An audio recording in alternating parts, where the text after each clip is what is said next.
I hit 40K in revenue at the half month mark, 40K in revenue. I may not know how to do what I want to do, which is win a Grammy or being like the next Taylor Swift or something like that. But I've been gigging for like several years and I can teach other people how to do the same exact thing that's making me money doing something I used to do in my like bedroom. Once that kind of clicked in me that people would pay for that skill that you have, it's like it just like kind of changed everything. And this brings us to like 3 or 4 weeks ago where I'm like, what if I just... Where do you think your ceiling is right now? I don't think there is a ceiling. With me today, I have Ashley, who is an amazing student in our 30-day course creator program, who has been seeing some very impressive results lately. We're going to talk about it today, but it's around $1,000 per day in profit. That kind of happened overnight from a funnel that was getting a lot of work done on it to all of a sudden exploding in growth and taking jumps throughout that process. So we're going to cover all the details today, ask her the questions that I wish I could have asked somebody above me when I was getting started. And yeah, so thanks for joining me. Yeah, of course. Thank you for having me. So tell me a little bit about where you're at right now in your business, and I would say more specifically, like what brought you to the digital business world to begin with? It was never in the plans, for sure. I actually got introduced to your low ticket opportunity, 14-Day Filmmaker, because I wanted to kind of promote my own original music. I put out my first EP in March of last year. Wow. And so I thought, well, it'd be really cool to have some kind of skills to build, of just making myself look good, posting on social media, posting some of my, Spotify hits or whatever, and just throwing that out to see if I could get people in the mix and interested and look more professional overall. So I did that. And then I kind of got into your ecosystem, and 30-Day Course Creator rolled over, and I ignored it for a while. I was like, I'm not good enough to teach anything. Like I don't have anything too much under my belt. And I just sat on it for a couple of weeks. And eventually I was like, well, I may not know how to do what I want to do, which is going to like win a Grammy or being like Becoming the next Taylor Swift or Yep, something like that. So I'm like, I don't have that nailed down yet, but I've been gigging for like several years. So I've been playing weddings and fairs and festivals and anniversary parties. I had one bid actually for, it's like the weirdest gig I've ever played, a coronation party for King Charles. What? Someone reached out to me online. They were like, I saw your YouTube video of singing your song by Elton John on the piano. And he's like, I really liked it. We're celebrating the coronation. Could you play for like our cocktail dinner party for an hour? Just British tunes. I made like $700 that night for like just showing up, playing an hour of like the best music ever. Like Adele, the Beatles, Ed Sheeran, Wow. Elton John. It was like so sick. So there's just like so many fun things that I've gotten to experience. And I'm like, this would be really cool to teach other people. That's something I have on lock. Like, I've worked on promotion and all the equipment that you need. So yeah, I was like, well, maybe this is something I could do. And then I just took 30-Day Course Creator and kind of just started going through the motions. Yeah. And that's an incredible story. And so people are aware your instruments that you play are primarily guitar and piano, right? Yes. And I sing. And you sing. Okay. And you'd been doing that for how many years? Since either 2020 or 2019. It was something like, it felt like I had just done my first show and then all of a sudden COVID hit and it totally just put the kibosh on it. And then I picked it back up in 2021. But Okay. I've been playing, I still have a full-time job and an engineer by day. So I only really try to do like 1 or 2 shows max a week just to kind of keep sanity and like somewhat of a social life. But even that, I've been able to bring in like a really awesome side hustle for myself. And so I just wanted to show people that you can monetize what you're doing gladly at home for free already. Yeah. And so you're saying the side hustle as in the gigging on the side, not the new side hustle, which is also teaching people how to do the same thing. Yeah, I have a couple side hustles. So I am still gigging. I am still the 9 to 5. And on the side, I've been growing this business to teach people around the world how to monetize and how to just get out there. I like to say that I can't promise I can win you a Grammy, but I can promise you can make a couple $100 at your local bar up the street. Which right? now, I mean, hundreds, if not thousands of people have taken you up on that offer because they're like, I have that same passion and I wish I could go to masterclass and take a course by Taylor Swift about how to win an Emmy, but or is it Emmy? Emmy would be TV. Emmy would Grammy. be Grammy. Okay. They could take the Taylor Swift course, or they could take the course from the person who is literally like 2 steps ahead of them. That's done all of the dirty work, figured out the mistakes to make.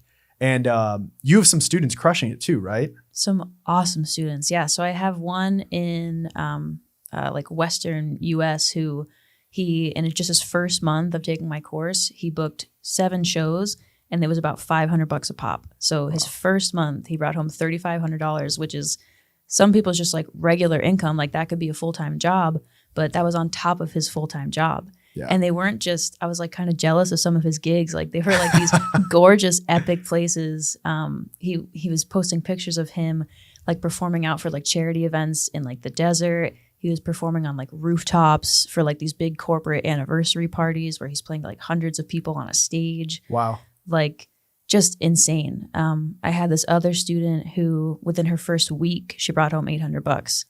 And one of just those 2 gigs just that first week. And one of those, she made $300, didn't have to bring any equipment. She just showed up. They had a piano. She sang 3 songs, like 3 Christmas songs for their party, and then dipped. And that was like $300 per song. Yeah. It's like $300 for like literally 10 minutes of performing. So yeah, it's just insane. I think just showing people like it's a coveted skill. Like people really, music makes everything better. Like any party you're at, any type of event, there's at least some kind of background music. And once that kind of clicked in me that people would pay for that skill that you have, it's like, it just like kind of changed everything. And yeah, I mean, it's so funny how so many different like avenues in like business opportunities, entrepreneurial opportunities, they have so much monetization potential. But the number one thing that keeps people from even opening their eyes to that potential is telling themselves from day one, they're not good enough. Yeah. And that was something we had dinner last night that you even told me about joining 30-day course creator. Like and correct me if I'm wrong, but one of your biggest limitations at the beginning was just thinking, I can't, like, why could I ever do this? Right. It's a really hard obstacle. And then I think I still have it. Like you kind of get that imposter syndrome of like, am I really that good? Like, am I qualified to teach stuff like this? But then you just have to kind of remind yourself of the things you've accomplished to get here. And actually something that I don't know if it was in your training or if it was actually within the course, but it really hit me. And it was like, you don't have to be an expert to be able to teach someone something. You know, if you have a basic handle on like Microsoft Excel and you know how to teach someone, how to get someone from a level 0 to a level 2, that's a skill because you're teaching people how to get from 0 to 2. It doesn't matter that you're at a 2 and not at a 10. So it kind of just hit me and kind of made me calm down and be like, I don't have to claim to be this like insane person. If I was this insane person, I'd have a Grammy. But I'm at least someone who has a solid handle on what I do and really enjoys it and knows that there are so many other people who are in my shoes, not knowing how valuable the skill that they have is. And a lot of people in the course world will look at, like, this is when we first started working together. A lot of people will look at, oh, I haven't won a Grammy as the thing that's going to slow them down in being successful with the course. But I almost try to flip that every single time and say, the person who's just getting started wants to learn from you, not from Taylor Swift, right? Yeah. And so like we even do that with 30-day course creator because when we first decided to make that program, because so many people were like, hey, how'd you make 14-day filmmaker? How'd you scale it? Our headline was going to be like how to make 7-figure selling courses. And then when we talked about it, we were like, that is just so beyond what people who are very capable of earning that, but believe of themselves. And so we were like 5, 6, or 7-figure courses because you can just make an extra $1,000 per week, or you can make $1,000 per day, or you know, hundreds of thousands of dollars per month. So, and you've kind of flipped that, right? Like you've turned that into one of your marketing superpowers is that I'm not Taylor Swift. Yeah. I don't sing like Kelly Clarkson, play the guitar like Jimi Hendrix, or play the piano like Elton John. But I'm still out here doing this. I'm making X amount of extra income, you know, per week. So yeah, I think, you know, the teaching that you guys have is just like destroying those limiting beliefs, right? Is like getting into people's heads and being like, this is not bigger than you. Like if you have this skill, I just say all the time, I'm a basic strummer. Like I'm not a crazy instrumentalist. I've got a decent voice. If if you don't sound like a dying cat, like they're going to ask you back. That's me, by the way. Like I am a dying cat. I doubt it. Yeah. I mean, that's incredible. I love that. I think the same thing happened with 14 Day Filmmaker because I was, again, not like Steven Spielberg, but I was out there shooting commercials. I was making videos, having fun, which I think is another key ingredient to all of this. But so let's go back to literally like 2 to 3 weeks ago is when all this started happening, right? Walk me through what the 30 days looked like leading up to, holy crap, this is working. Like what did the business look like? So it was, I think I started this all May of 2023, and I had the idea of the course, and I decided this is what I was going to do. And it was selling. Like even during pre-launch, I had like 20 or 30 people in it. I had good results. I had good feedback, but I was just breaking even. And I was trying a bunch of different ads and a bunch of different hooks and differentiation statements, and still getting the same results, like good, but not great, like not enough to do that full time or pursue it even like successfully part time. So about 8 months rolls by, and brings us to like 3 or 4 weeks ago, where I'm like, what if I just switch the order that I sold things? Because before the course was the front runner. That was the $497, $500 mid ticket price. Yeah, I think I started at like $249 or $297, and like over time I just started raising the price because people were interested and people were buying, and I was putting more value into it over time. But yeah, it was still break even. But what I would do is, as an order bump, is when they were on the checkout page, I would have them have the option of, for $35 more, I will give you my interactive set list that I've created over my years of gigging, of like all the hit songs that when clients reach out to me and they say, hey, I've got a wedding, do you have a song list I can look at? And I would just throw that to them, and that would get me hired almost every single time, because they don't know what they want until they see it, So if you send them a whole list, they're like, oh, wow, like she plays all different genres from all different decades.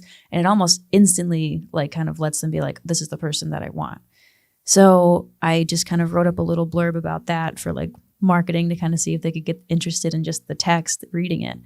And it was, again, working, but not well enough. So I was like, well, what if I sold the set list, and then as an order bump or an upsell later down the road, they could, gig if they wanted to. Get the premium product. Exactly. Yeah. So I switched that. I had already had one ad that I created just from using it as an order bump and just kind of pushing that out to my email list.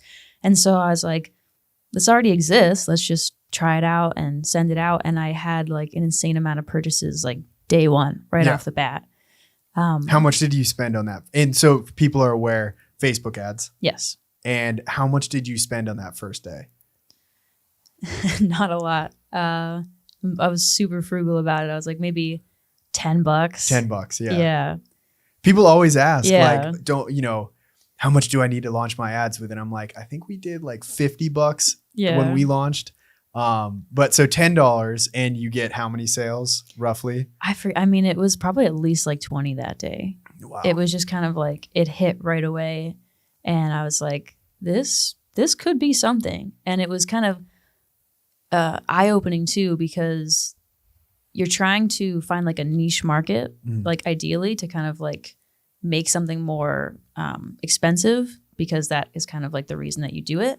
So for me, like with the gigging course, I was thinking about, I just need people who already know how to sing, already know how to play guitar, and are already confident enough that they could gig if they wanted to. So that's like a pretty like narrow group of people, versus like the set list. I was advertising it specifically. That first ad was to people who were already gigging. And I think my hook was something like, hey, if you get up on stage with the wrong set list, you're going to hear nothing but crickets. So that attracted the musicians. But then over time, I realized this could be for anybody. Like since I've been broadening the audience, I've had emails from like 70 and 80-year-old people who are like, I just wanted to pick up the guitar for the first time. And like these like easy put together, like 3-chord tunes or whatever that you've thrown on this set list have really helped me like get started as a beginner. So now I'm reaching out to people who are both experts, maybe like already gigging, already doing their thing, who just want to add to the repertoire, and people who are just starting out. So it's definitely like, it's crazy.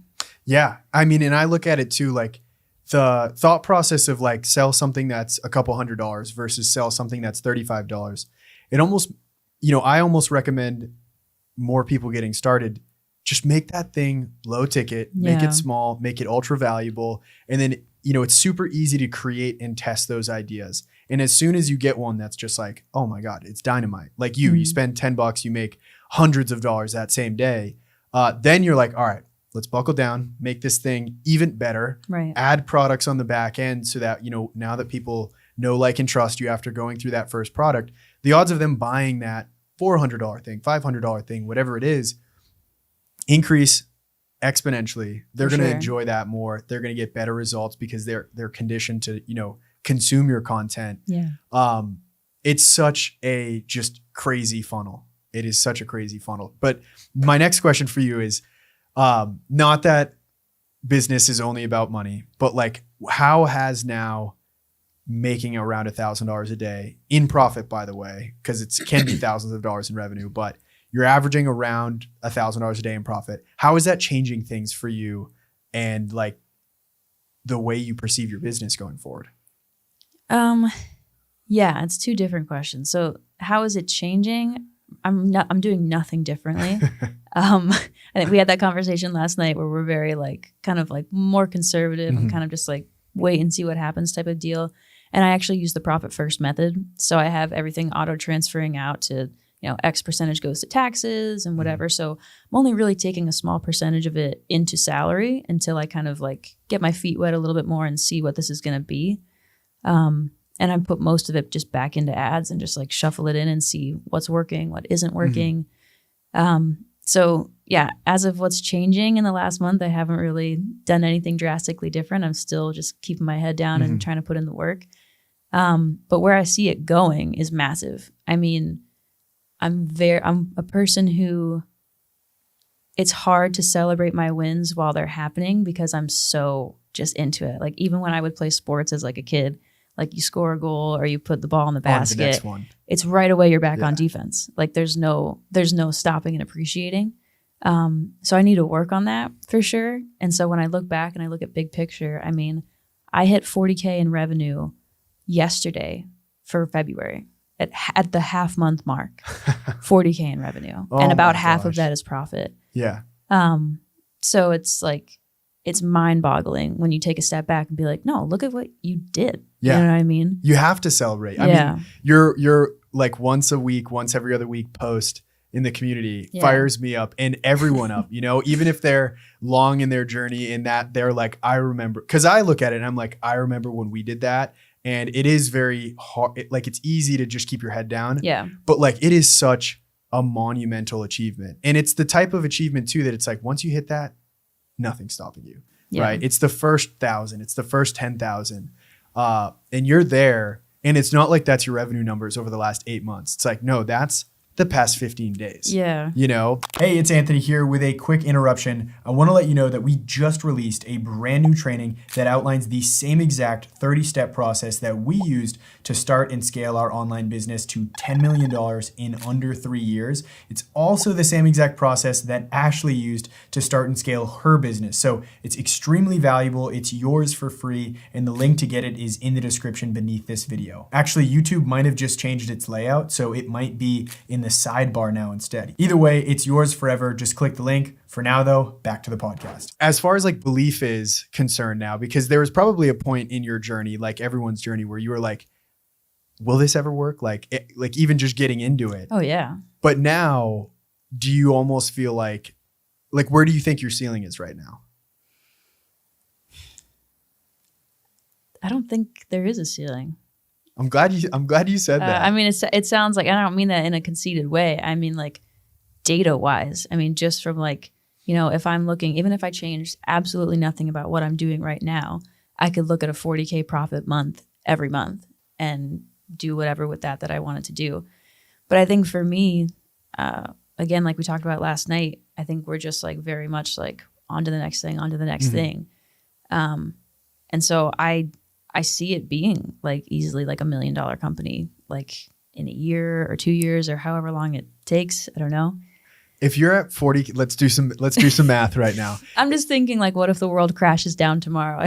Right. It's natural to be like, I'm going to hoard this and assume we always joke about it. It's like, oh, it'll all crash tomorrow. But at the same time, if you're at 40K in revenue, that means you're going to be just shy of 100K per month. Right. That's 1.2 million a year, right? Like your 7-figure year could be this year. That's which I think I'm you're going to be over that. The fact you're at where you're at now, a month into cracking the code on your funnel, I mean, I'd put money on it. I'd put money that you're going to crack 7 figures. I feel solid about it, but I don't know. I'm more of like a glass half empty kind of person. Yeah, you don't want to say it without knocking on some wood. It could happen. Yeah. It could happen. Yeah. No, I feel pretty, and that's, like I said, if I change literally nothing, like if I just kept status quo, and that's not what I intend to do. Like I intend to ramp up and kind of build further and just, keep trying new things. But yeah, it's absolutely insane. So when you started this journey, obviously we have the Taylor Swift goal, which is still happening, but you became a online business owner, a content creator with a goal in mind. What was that goal? The goal is to quit my day job.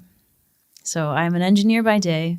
I work for a medical device company, and I've done that ever since I graduated college. That's what I went to school for. I've always been in the medical device industry. I'm a quality engineer.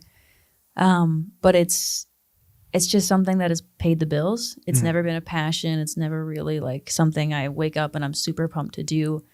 And I think as you get older, you just think about, you have those like little existential moments of what am I supposed to be doing? I don't feel like this is what I'm supposed to be doing, and life's so short. And so finally, I think that even like inspired me to start gigging and just being like, who cares? Like just do what you love to do and just have fun, bring in some extra income doing it. And then when I came across 30-Day Course Creator, I was like, if I could find, the right offer that struck gold like that, I could just perform for fun and just, not have a 9-to-5, kind of have this passive income coming from the course and mentoring people and teaching them, which actually I was interested in being a teacher like a while back in college. So that even kind of combines like all the skill sets that I have and things that I like to do. And then in the meantime, like have that passive income coming through and be able to write music, go to the studio, perform, just put albums out. So I just love music because it's just like a universal language. Like it's validating other people's feelings. Like I've been in the same boat. And then that's why I love to listen to music is like, oh, I've felt that. I've experienced that. Or this hypes me up or this makes me more mellow. And like, so it's really interesting. So I certainly still have that goal. Do I need to be Taylor Swift? No. I think I would be stoked to just like tour around like the US or something and just like sing my original music to people who are singing it back to me. I feel like that's just like absolutely insane. And now with your course, do you feel like that goal of touring the US is more of a reality than prior to starting your course business? Absolutely. It's too hard to balance like a corporate job and do that because your options are really weekends, right? And in that case, you've got to stay local unless you're crazy and you want to go from like end to end in like a couple days. Using paid vacation, things like that. This like, it feels like the paid vacation. Yeah. You know what I mean? Like, yeah, it's so funny that you say this because so many of these thoughts I feel like mirror the way that I think. And I mentioned it at the event we had in whatever month it was a couple months ago. And I was talking about like alignment and how I think one of the biggest superpowers in life is to align what you like with the way that you make money. And I get so into my work that I almost forget about a lot of things. It's just like do the work, make everything happen. And there was a moment last year, or actually I should say like prior to ever getting into video as a career, I had the goal of traveling the world and somehow making travel videos something that pays me. Yeah. And I was like, no idea how to get this going at all. And so I was like, all right, well, I love video and maybe it's not making travel videos, but I'll shoot videos for other people to make a career out of it. And that's what, was a 7-year-long career. I still do it today, which then led me to 14-Day Filmmaker. And then that obviously was awesome. But this past summer, it was like the first time it hit me. I was in Italy on like a month-long vacation with Courtney, making a travel video that we were going to post on our YouTube channel that was in essence an advertisement for just the life and also like our courses. And when we got back, that travel video, just between like, you know, AdSense and course sales, paid for the trip that we went on plus more. And I was like, oh shit, here I am, like the 15-year-old dream that I had as a child without even realizing it is only possible because I started a course business. Right. And that to me is like the definition of alignment. Like I didn't even realize I was doing it. It was such in alignment with what I wanted. And that is like what I hear from course creators so much, because like if you love something and you can teach other people how to do it successfully and in turn make a great living for yourself, which then only builds your audience and notoriety for what you do. It's like, oh my gosh, it's crazy. And I see that only continuing to happen more for you. We need to get you to quit your day job. But I think that's coming. We talked about it last night, which we could talk about now. Like, what do you think? What do you think's the trajectory? Yeah, I think there's really, I mean, nothing's really stopping anyone from just quitting their day job. Besides, you know, wanting to keep a roof over your head, I suppose. I think it's still that idea of like, this is so fresh and so new that I still have that idea of tomorrow it's all just going to end. And it's not like no one's going to buy from me anymore. And I'm going to have to totally restart or reshuffle things around. But I think that's slowly fading. Like, I think the longer, like, you know, next week and the next week, like as things kind of just still keep happening and sales keep coming in, I'm kind of calming down about it a little bit. But it's in a way, it's like, even though it's not something that I love, it's still like a bit of a breakup. Like, you know, it's kind of like you've been doing it for years, leaving behind this solid, stable thing that you've done for 5 years.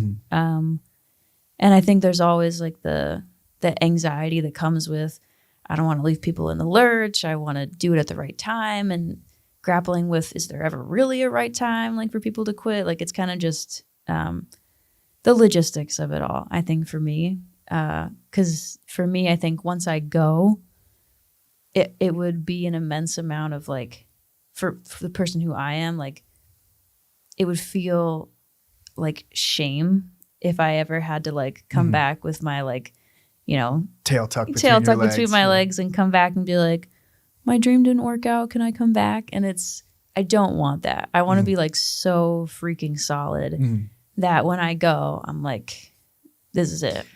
So what do you think you would regret more at the end of the day? Quitting, let's say, in the next 45 days and going all in on the business that's making, let's say, 3 to 4 times more than your day job. And having that not work out the way you want, or staying at the job and having that be the thing that holds the course business. Because we want to look at what's the worst case scenario of both situations. What are your thoughts on that? Yeah, I mean, I think we're like sitting here, we know what the right thing to do is. But just because you know what the right thing to do is doesn't make it any easier. I think I still have like those same obstacles. Like, the reality is, yes, I'm going to leave the job. It's just a matter of when and like what's the right way to do it and what's the right conversation to have. And I think I'm someone who, for whatever reason, I have to get over it, but like cares a lot about what people think and like what people's opinion of me is. I can relate to that. So it really bothers me, the idea of, you know, do I want to be transparent and just say, hey, music has always been my passion. I've really appreciated this job. I love the opportunities it's given me, but this is something I'm going to regret if I don't pursue it. Yeah. Or do you just give the basic, you know, oh, I found a better opportunity, and just kind of skirt off? Because there's going to be the people who make fun of you. Yeah. Right? Yeah. Like, oh, she's going off to do music. Good luck with that. I'll see you in 6 months. Right. Comes from a spot of jealousy for sure. But I mean, that's not to say it doesn't hurt at the same time. Oh, yeah. You know? So I think that for me is something I just have to, it's one of the things you just got to get over yourself kind of thing. Like, you can't control how people are going to react to you. You can't control their judgment. So at the end of the day, you just got to do what's best for you and at the time that it makes the most sense. My saying has always been like, do something until it no longer makes sense. And to me, I'm at a spot where it no longer makes sense. Yeah, you're spending, let's say in a typical workday, 9 to 5, you're spending those hours at something that makes 1/4 of what your let's call it the 5 to 9 is making. And so, the Pareto principle, 80-20, it's like 80% of your income is coming from 20% of your working hours right now. So if you flip that, it'll explode. But I'm with you because I've never had a job. I've only delivered pizza in my life. It's a job. It is a job. It's not a corporate job. Yeah, it's not a corporate job. I did have a W-2.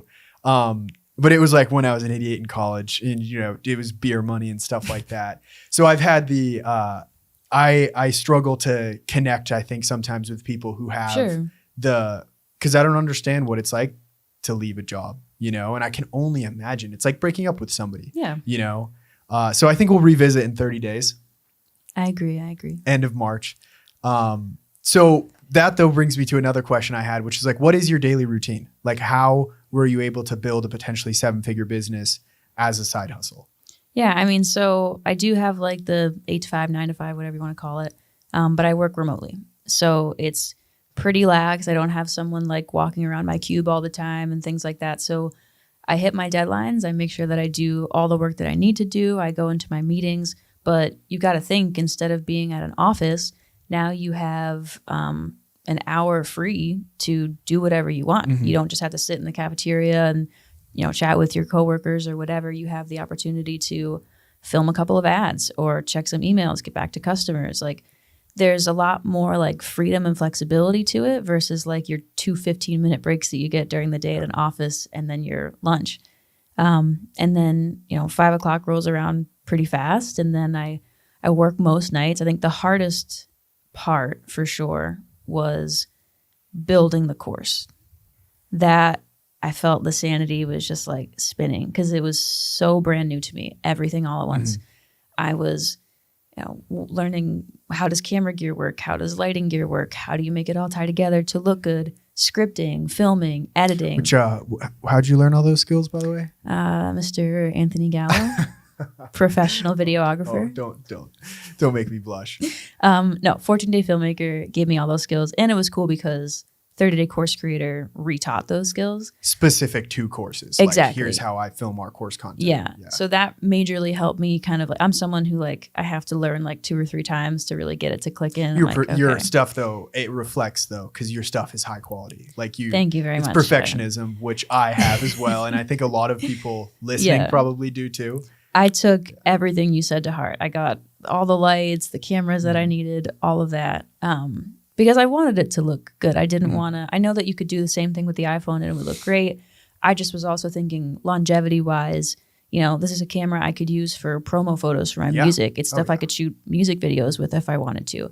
So I was thinking kind of like long term, but it just so happened the course worked out and that's what I was doing. But that was the hardest part for sure because it was so new and I was doing it all at once. And it definitely feels isolating because you're trying to think, no one really understands what it is you're going through because it's like you're trying to start up a business, you're trying to learn all these new things. So that was the hardest part for sure.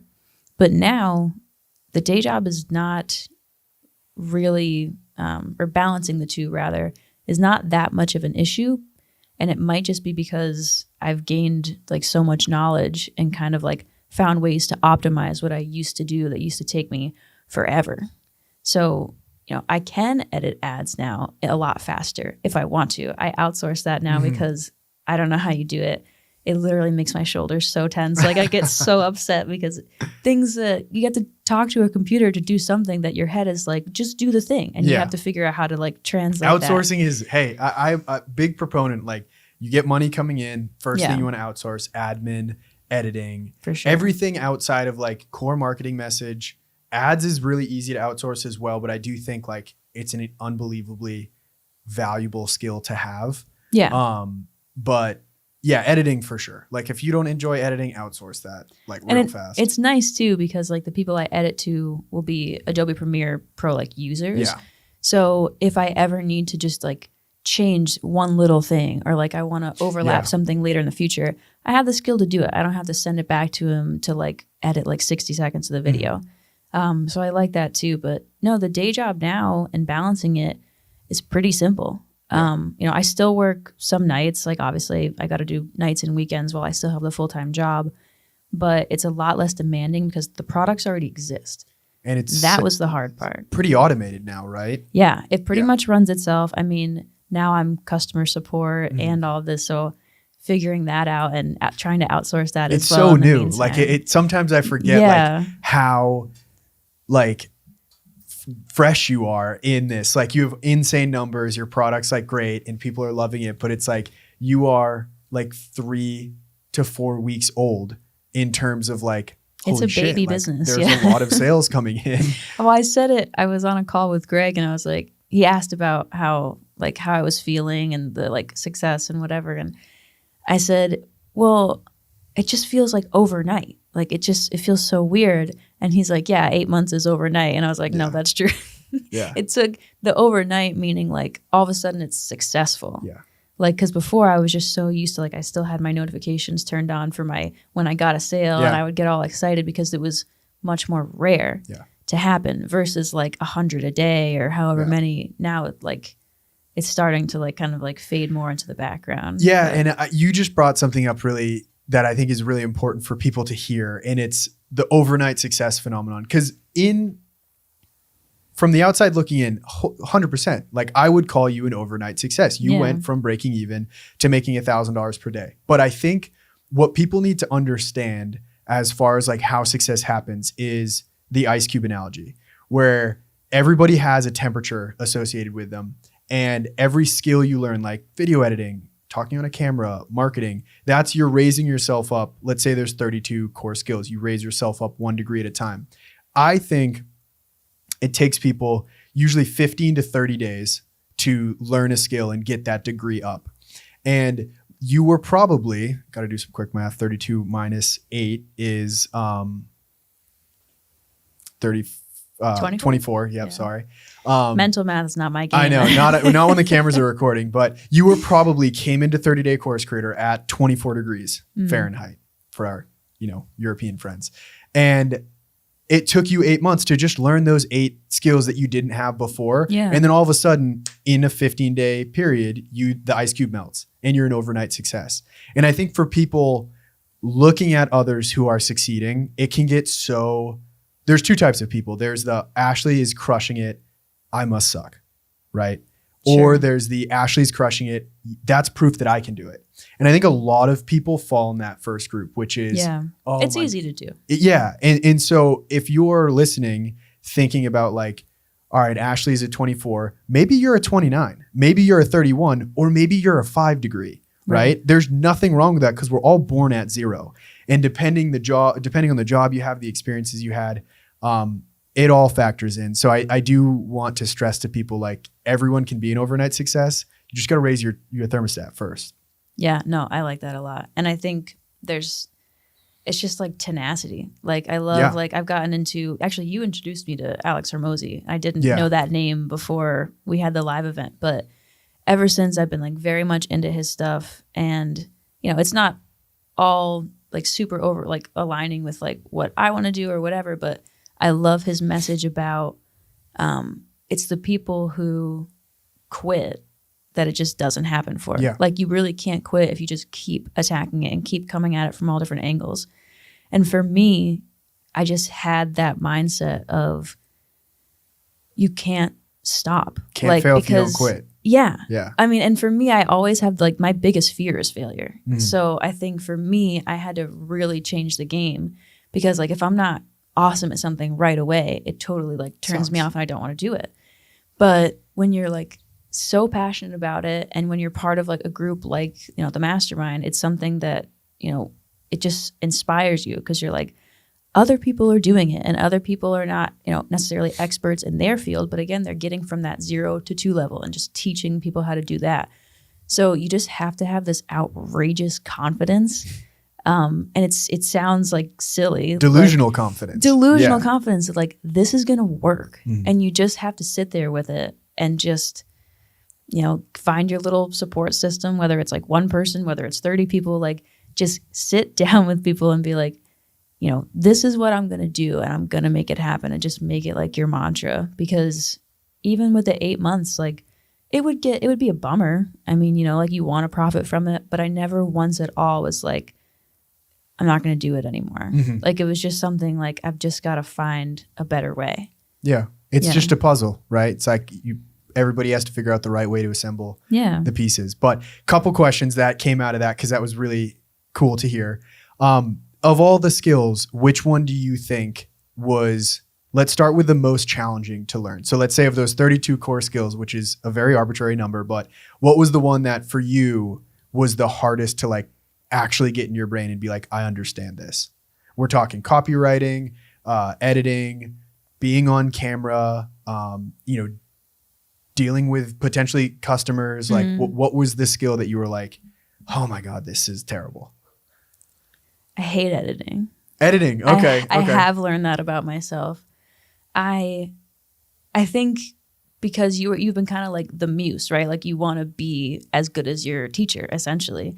And so you're like, it has to look like this. And like when you're trying to catch up to someone who has like so many more years in the game than you do, like, and I'd like to say like I rose to the occasion. Like my first couple of ads, like they weren't bad, and I did them all by myself. And I think they were, you know, they got sales. That's really what matters. But I think at the end of the day, it's important to learn how to do the thing, especially because you're going to be someone's boss, you know, outsourcing that later down the line. So if you're a boss who doesn't know how to do the thing you're telling someone to do, it doesn't hold a lot of weight, in my opinion, a lot of the time. So it's important to me that I learned it. It's important to me that I got decent enough at it to actually have income coming in from it.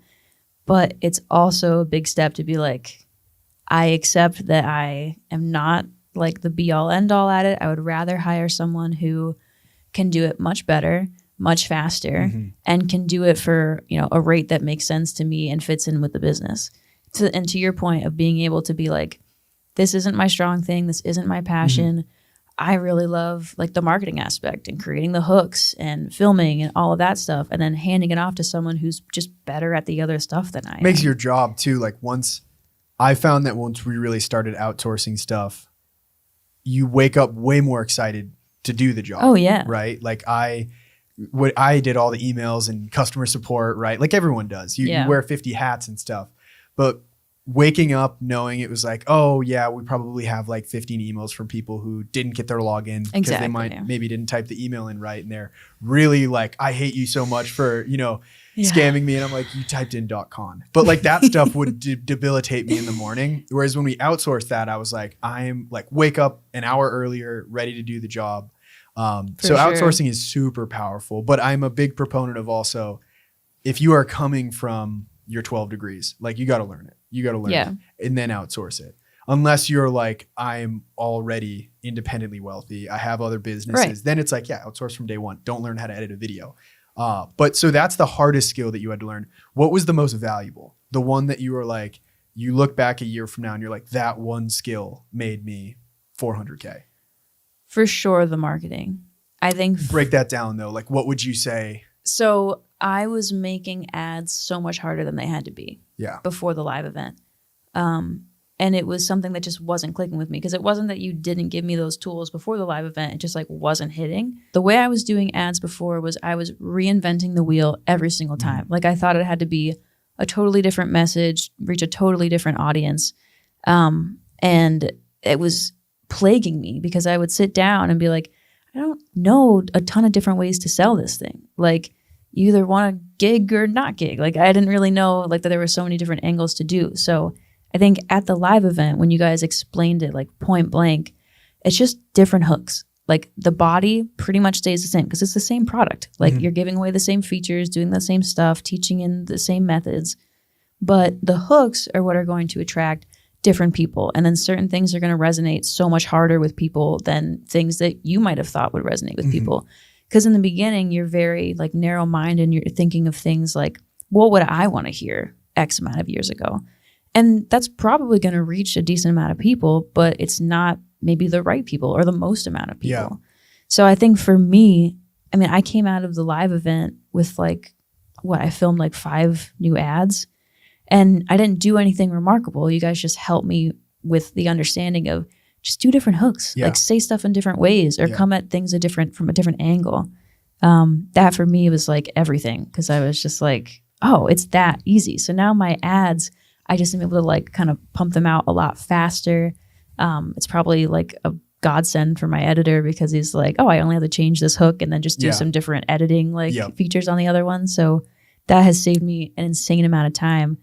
And the way you teach it is like, get their attention, address the hook, and kind of like go. It's like it's that same just like wash. It's and repeat. formulaic. Yeah. Yeah. Once you crack the code, I always call it cracking the code, because there's like so many aspects of the business where which sequence do I sell my products in? High ticket, low ticket, high ticket, and you just test. But then Right. you crack the code and it's like, now we're just doing 1% to 2% optimizations.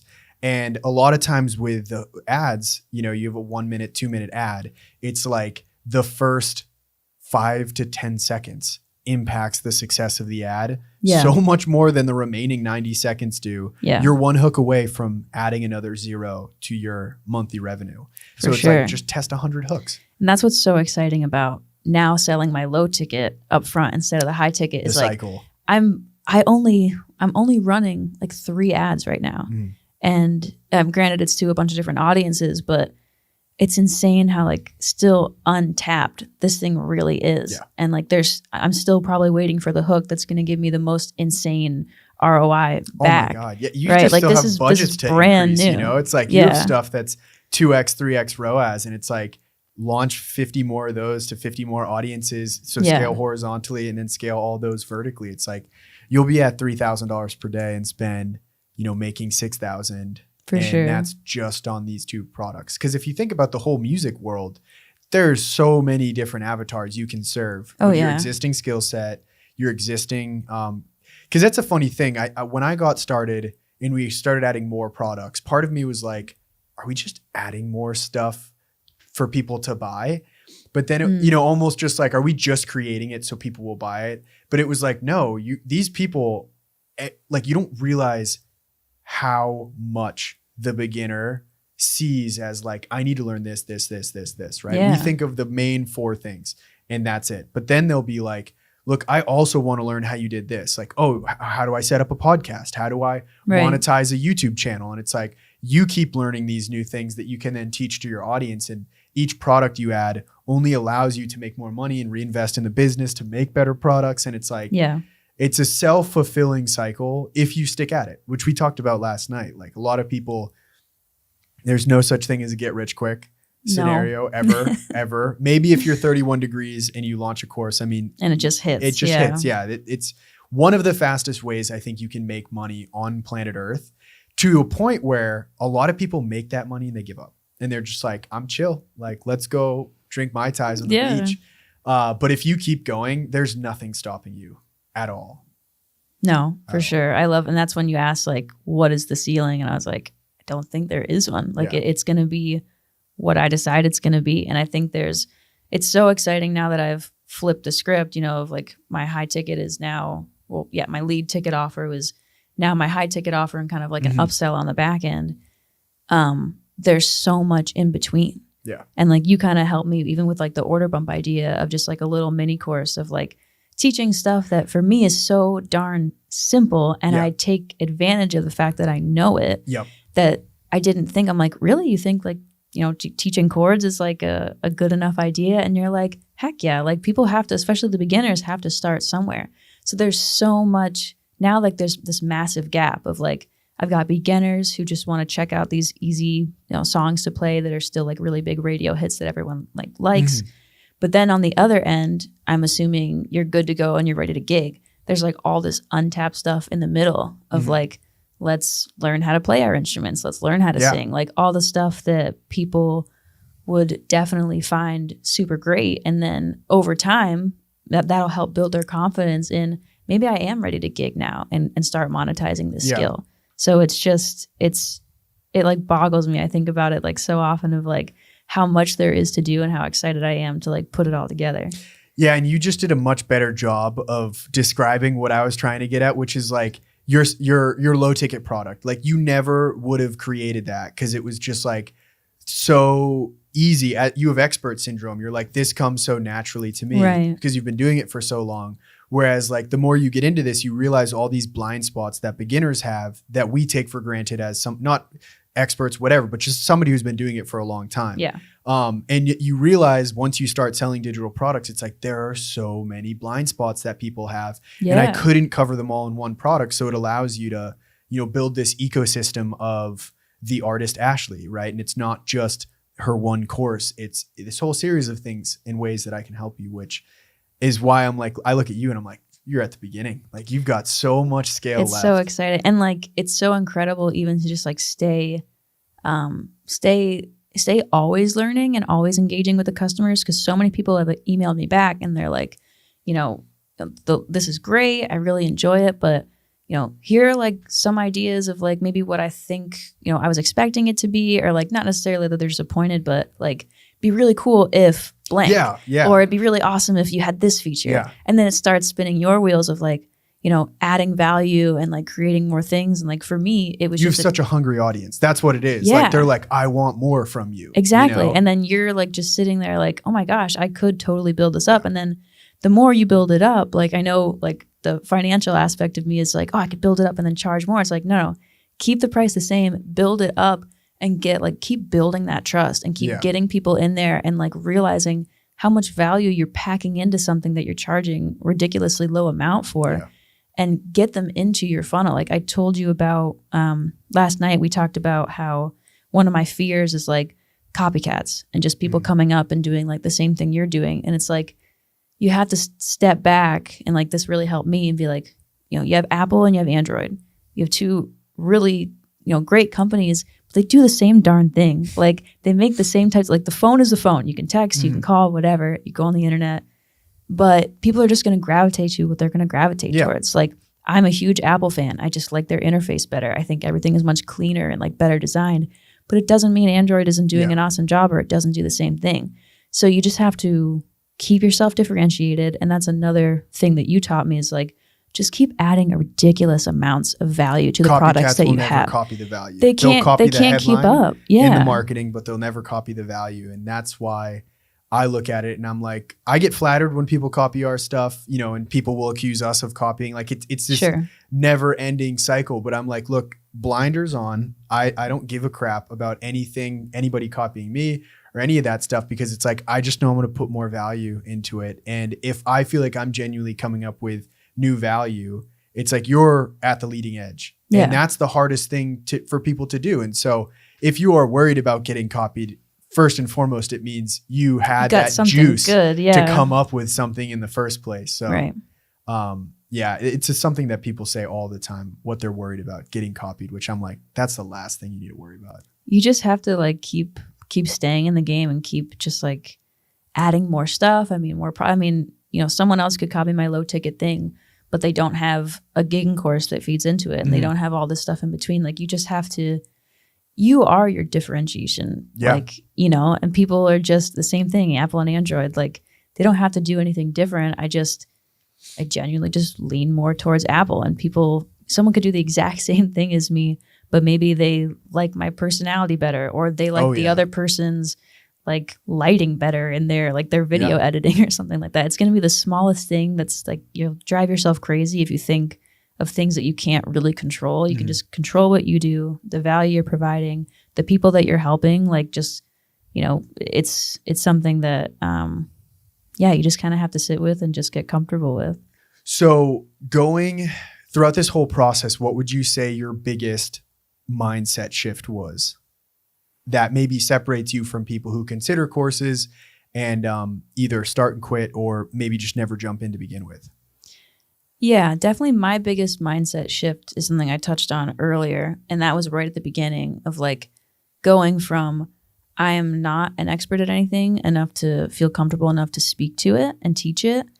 But it was that same like analogy of like, I don't know if analogy is the right word, but going from a level 0 to a level 2 and just understanding you don't have to be an expert to teach someone something. Like for me, I said like, we take advantage of certain skill sets that you've built up over time that we think are just like the super basics or, someone can just learn that on YouTube or something, right? But learning how to play a GC and D chord, like we talked about, and you're like, no, that's something really valuable that if you get people into this ecosystem and say, hey, this is how I do my thing. I think that was just the biggest switch for me of you don't have to be an expert. And maybe you're just being humble and, maybe you are an expert or whatever. But for me, I'm just like, just basic. I like to keep it simple. And I can teach other people how to do the same exact thing that's making me money doing something I used to do in my bedroom, just for fun and just for whatever. So I think, a big thing for me too is deciding on what to do with the rest of my life is, what's the thing you would do for free? Like if nobody was watching, if money wasn't a factor. And I started going through the list of like, okay, would you be a doctor if they didn't make the money that they do? I'm like, well, no. Would you be an engineer if they didn't make the money you do? No. And then I was like, well, would you still perform and sing? And I was like, hell yeah. Yeah. So I think that's that point in your life where you're like, I've got to do something with this. Like the thing that I would do gladly for free, no questions asked, find a way to make money with it. And it's that cliche of like, you never really have to work, right? Yeah. And I look at it too, like a couple things. I heard somebody talking the other day, like in a podcast or something, and they were saying, if you are 40, which is older than we are, but you've done at least one thing so many times that you could teach somebody who's never done it before. For sure. Right? It could be anything, right? It could be anything. You could love wine so much that the average layperson would listen to you explain it like a regular human being versus a sommelier or whatever those people are called who just make you feel small about it. The second thing too is building off your point of you must love something enough that you would do it for free. I think about myself and I'm like, what would I do for free? Videos. Thank God, I have the best job in the world because I make videos all day long. Yeah. Very thankful. But let's say throw video out. I love fishing so much. And there's maybe a chance I could teach a course on fishing, maybe on how to lose fish or not catch fish. But the beautiful thing about course creation, and I'm biased because obviously I sell a course on how to create courses, but you can learn the skills of how to create a course, partner with an insanely massive figure in the fishing industry, build them a course, and now you're still doing what you love for free, right? There's so many ways to take courses and be like, if you go to the Dale Earnhardt Jr. of fishing or NASCAR racing and you're like, look, nobody else has pitched you on creating a course. I'll do it for you for free. And let's just blow this thing up together. Give me 30% of the revenue. A big person like that would make $1 million in 3 days. Yeah. In 3 days. Sure. So if you find the local YouTuber with 200,000 subscribers, and there are a lot of them out there who make less than $3,000 a month in AdSense, and then maybe a couple grand in an affiliate, they're not balling. But if they just don't have time to make the course, and it's like, I need to learn 5 degrees worth of skills: shooting video, editing video, writing scripts, running ads. That's it. That's the core 4 right there. You can monetize any passion you have by partnering with people out there. Heck yeah. And I don't think enough people realize that that's possible for them. Because you could probably, what's another interest you have? I love playing basketball. Basketball. Do you think you could take a college basketball coach that has won, let's say, a D2 championship and help them package their skill set and with the same skills that you use to market the artist? I already have ideas. You already have ideas, right? You probably could go and make $200,000 a year doing that faster and while enjoying it more than trying to get promoted as an engineer. Yeah. Right? Absolutely. Which is why I'm like, even if you don't know what course you're going to create, learn these skills. They will make you a warmer ice cube. And it's a really good point too, because I think even I imagine I have to do this myself. Yeah. And so I think just reaching out to someone, if you don't even have the business idea, you have the skill set, like you said, the editing, the filming, the marketing, all of that, just go to someone who is an expert and just be like, hey, these are the skill sets I have to offer you. You don't have the time. You don't need it. Just give me your brain essentially to borrow. Nothing to lose. Yeah. Your worst case scenario is I pepper you with some messages and try to make this epic product for you. Yeah. And it flops and you just keep doing your thing. Yeah. Nothing changed on your end. It's such a win-win offer. Yeah. for sure. Oh yeah, it's crazy. All right, so that was the biggest mindset shift, going from I'm not qualified to realizing I don't really need to be that wildly qualified to create a course. Beginners, what maybe listening to this podcast, they're on our email list or they just found us on YouTube. What would you tell them about launching a course? I think I'm going to touch back on what I said before, is like just this crazy confidence. Like whatever you choose to do, first of all, like love it. Like for me, music is just like, you know, again, something I would do for free. Be passionate about what you're doing, create that alignment, like you said, but confidence in the fact that, you know, even if you're not an expert, you know how to do that level 2 and you're super solid in it. And you know that your offer is going to work because you're that good at that thing and you want other people to get to the same level or way better than you. So that for sure, I think just that, it's like, what did you say? Delirious, like delusional confidence. Yeah. Second is patience. You want everything to happen like overnight and just be like this crazy success and not have to put a ton of work into it. But especially if you're brand new, if you haven't shot video, if you haven't scripted, if you hadn't like done copywriting, like there's so many pieces to the puzzle. And for someone like me, patience was huge because I was doing it by myself. Mm-hmm. Like I didn't have a partner to kind of be like, okay, you handle 50%, I'll handle 50%, and we'll meet in the middle and work it out together. So if you're doing it solo, if you're listening and you're someone who's interested in that, but you don't have anyone to partner with, patience for sure. Mm-hmm.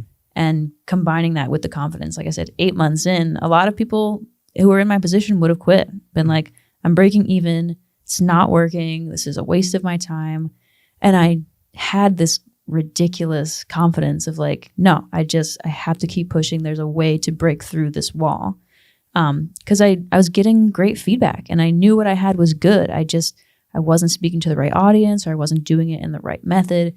So just patience for sure, because it could happen overnight, but it probably won't. Yeah. And a lot of people I don't think realize, like if people are, W-2 employees and they're taking their first step into entrepreneurship, I don't think people realize that breaking even for years is like the normal for most businesses. Like I obviously worked with local businesses like prior to, I would do their marketing, shoot their videos. And it was eye-opening to learn how many businesses that were making millions of dollars per year that I would work with were happy with the fact that they were breaking even. Yeah. And they would have been in business for 5 years and they're like, yeah, we're we've got out of the red and now we're like, everybody's salaries are being paid and that's pretty much it. And it was like, oh my gosh, like your employees are making more than you. Right. And so I've always looked at like the digital world as such a cheat code because it's like, what's your overhead? Yeah, exactly. 3% Stripe transaction fee, which isn't overhead. That's not a fixed cost. It's variable. It goes up with the amount you sell. Your website, $48 if you go with Content Creator Machine. It's like nothing, So it's like a couple small tweaks and you're years beyond the traditional business. For sure. So that was number 2, patience, which I think that's my number 1. I think that was perfect. Let's go very tactical. Like not a mindset shift, like something that they could start learning today that is a skill that would put them ahead as a content creator. I'll throw out some options like copywriting, maybe shooting and editing videos if they've never done that before. I think that's making helpful a business manager in Facebook, something like that. Yeah, the technical side is definitely a hard pill to swallow if you're not a tech savvy person. I still feel like I probably only know like 1% of how Facebook ads work, but I'm working out that 1%. That's all you need though. Like people, yeah. I think Facebook ads is one of the number one things people lose sleep over. And I'm like, it's one of those things, like you said, like we could teach it perfectly. And I don't think anybody teaches ads perfectly, but like you could teach it perfectly. And a brand new beginner could watch that, fail 50 times. And it's only on that 51st try where they get it that now looking back, they're like, everything made sense. Exactly. Right? You have to just kind of get into it. And that's why I say like, I think if Facebook ads terrifies you, set aside $1 per day for the next 2 months and then launch a test where you market nothing. Just run a Facebook ad for a local business and don't even tell them about it. Just be like, hey, I'm going to send free traffic to your site just because I need to get the training wheels off, you know? Yeah, heck yeah. It's because a lot of times it's just that like lack of awareness. Like I don't even know what the Facebook ad platform looks like. I've never hit the on switch on an ad. Right. And it's like, once you do that, you realize it's like, oh my God, I turned it on. I can turn it right off. Exactly. You know, it's a door that does not lock behind me. I can go backwards. I think that would help a lot of people. For sure. I think I would be biased to like, I think the biggest skill I would recommend would be the video. The video. Like just because eventually, you know, we've talked about organic. I think that's a huge skill set to have just because first of all, it's going to help you with your ads if like you do want to launch something and you want to start a business. But on the side of that, like at least even if you hate it, like if you're someone like me who just hates the editing side, but like, you know, get really good at the scripting and the filming and how to do the lighting and just make it look as professional as possible to entice as many people to stop scrolling and take a look at your thing.